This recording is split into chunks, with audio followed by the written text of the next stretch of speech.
Hi friends, இன்னைக்கு நம்மளுடைய சேனல்ல அரைக்கீரை குழம்பு எப்படி செய்யறது, அதுக்கான ப்ரிப்பரேஷன் தான் பார்க்க போகிறோம். நம்மளுடைய சேனலை சப்ஸ்கிரைப் பண்ணாமல் பார்க்குறவங்க சப்ஸ்கிரைப் பண்ணிவிட்டு பாருங்கள். பக்கத்தில் இருக்க பெல் ஐக்கானை கிளிக் பண்ணிக்கோங்க. அப்போ தான் அடுத்தடுத்து புது வீடியோஸ் உங்களுக்கு நோட்டிஃபிகேஷனில் வரும். நான் இன்னைக்கு அரைக்கீரை க்ளீன் பண்ணி எடுத்து வச்சுருக்கேன். ஒரு குக்கரில் 2 வெங்காயம் கட் பண்ணி சேர்த்துக்கிறேன். பச்சை மிளகாய் ஒரு 4 கட் எடுத்துக்கிறேன். ஒரு தக்காளி எடுத்துக்கிறேன். பூண்டு சேர்த்துக்கிறேன்.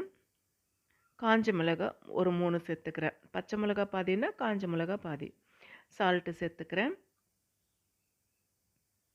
நம்ம க்ளீன் பண்ணி வச்சுருந்தோம் இல்லையா, அந்த கீரை இதோடு சேர்த்துக்கிறேன். சேர்த்துட்டு ஒரு கைப்பிடி அளவுக்கு துவரம்பருப்பு வாஷ் பண்ணி இதில் சேர்த்துக்கலாம்.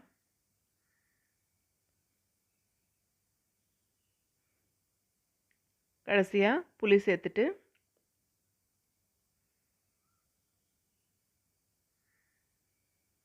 தேவையான அளவுக்கு தண்ணி ஊற்றிக்கணும்.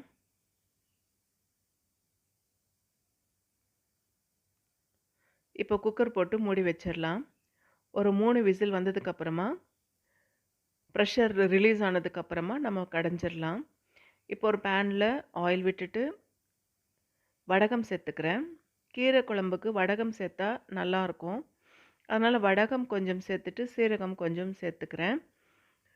கருவேப்பிலை சேர்த்துட்டு தாளிச்சிட்டு ஊற்றிட்டோன்னா சூப்பரான கீரை குழம்பு ரெடி. வாரத்தில் ஒரு நாளாவது கீரை நம்ம சமைச்சு சாப்பிட்றது ரொம்பவே நல்லது.